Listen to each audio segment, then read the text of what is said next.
Yo, what's good, y'all? We're gonna be watching Ryan Garcia versus Gervonta Davis.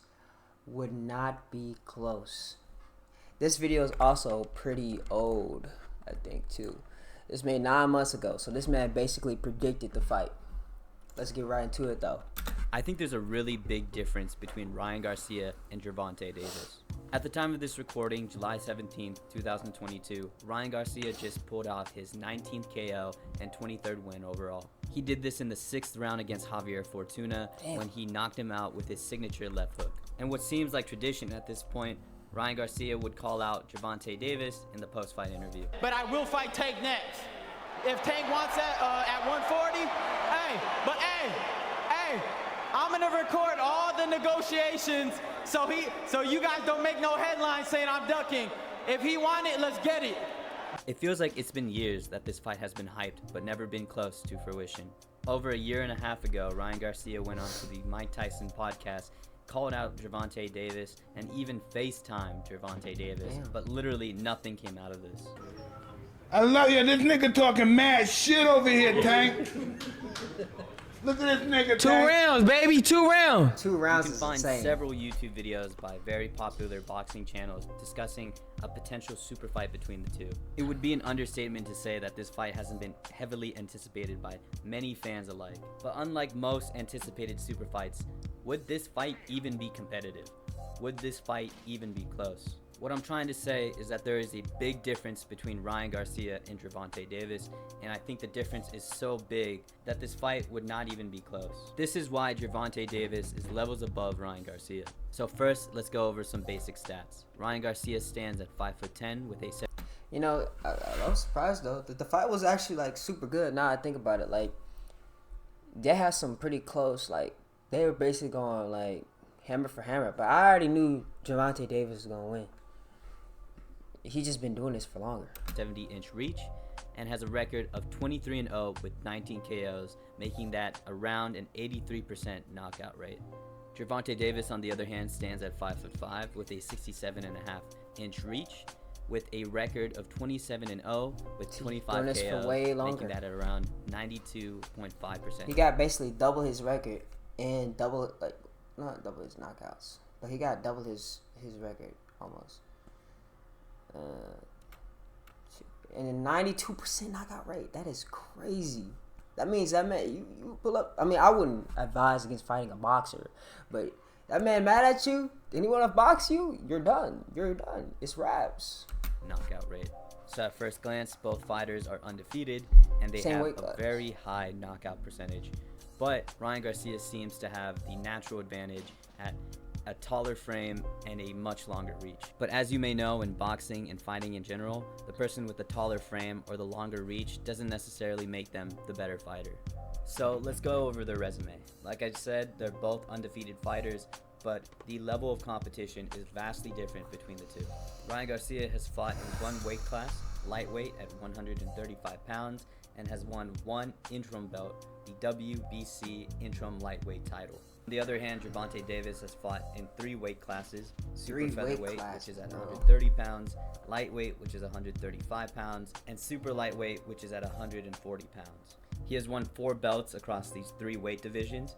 He has won the WBA super featherweight title, the IBF super featherweight title, the WBA lightweight title, and the WBA super lightweight title. Now going over their level of competition, let's go over the former champions each fighter has faced. Ryan Garcia has only faced 1 in Luke Campbell, while Gervonta Davis has faced 4, Gamboa, Santa Cruz, Barrios, and Pedraza. Notably, Leo Santa Cruz was a champion in 4 different weight classes, while Gamboa, though old when he fought Gervonta Davis, was a 2-division champ in the super featherweight and lightweight class, as well as a gold medalist in the 2004 Olympics. Though both fighters have had a young career, Gervonta Davis definitely has a leg up in competition and definitely has the stronger resume.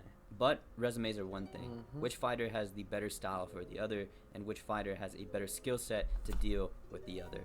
So Ryan Garcia is probably very well known as being an extremely quick puncher. He probably has some of the fastest hands in boxing, and his left. When I saw him punch, that one dude, like, I think I saw on TikTok, he was like in the corner. he was boxing dude. His hand went up so fast, bro. You couldn't even see it. Like, they had to slow down the camera, the whole recording, the footage, in order for you to even see this man punch this dude. That's how fast that hit was. I don't know if it could be possible the camera didn't just catch it, but I don't know. I think that man just punched that fast. But you got to think about that too. The fact that a whole camera couldn't catch the punch is insane. That's some fast speed. Hook is so deadly.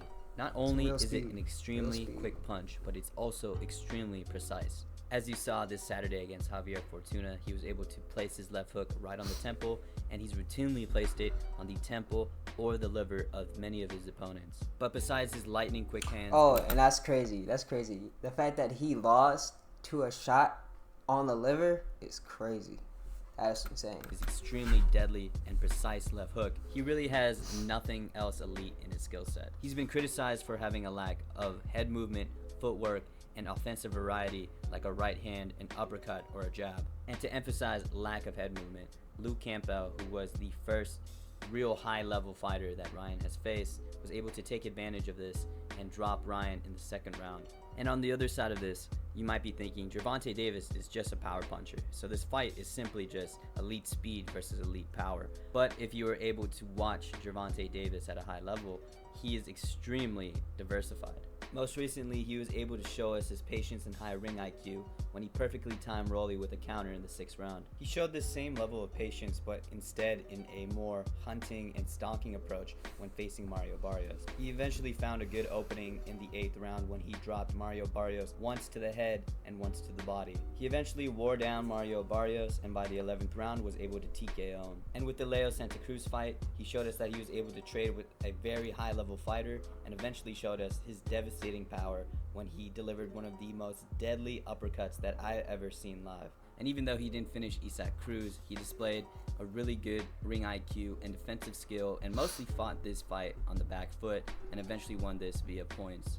Though this is a small sample size, I can go on and show you different ways Gervonta Davis is able to win his fights. And if you compare this with how Ryan Garcia finishes his fights, in his last 10 finishes, he KO'd his opponents 8 out of the 10 times with a left hook. I'm not going to go into extensive detail of how Ryan Garcia finishes his fights, but it's mostly moving forward, using his superior speed, and eventually catching them with a left hook. So through this pretty short but effective comparison, we can see that Gervonta Davis has much more weapons in his arsenal, and he can switch up his attack in a number of different ways. Ryan, in comparison, is relatively very one-dimensional, and only has one really elite weapon in his arsenal, so which is lacking the left hook. diversity. This is not to say Ryan doesn't have attacks. potential to have a really deep skill set, but frankly, we haven't seen different approaches to his wins. So from the sounds of this video, it sounds like I'm a really big Ryan hater, but I'm not. I actually think he's really good for boxing. He brings a lot of popularity and a lot of eyes to the sport. But there's levels to this. Even though this fight would be huge and extremely popular, I don't think it would be as competitive or as close as people may think. And again, that's not to say Ryan doesn't have the potential to become better and eventually make this fight with Gervonta Davis competitive, but currently he hasn't shown that improvement in his recent fights. Personally, I'd love to see him fight George Kambosos, who is another fighter I would say is on that tier of just below a Tank, a Devin Haney, Teofimo Lopez, or Lomachenko. And I know Kambosos did win over Teofimo Lopez, but we need to run that back. Kambosos lost really decisively against Devin Haney, so I wouldn't necessarily put Kambosos on that tier yet.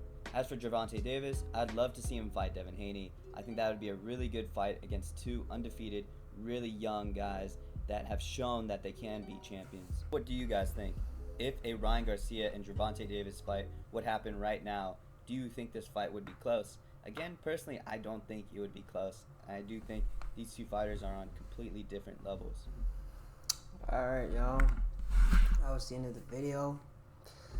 Shoot. I mean, as we know from the results that we saw, that Gervonta Davis came out with the win versus Ryan Garcia.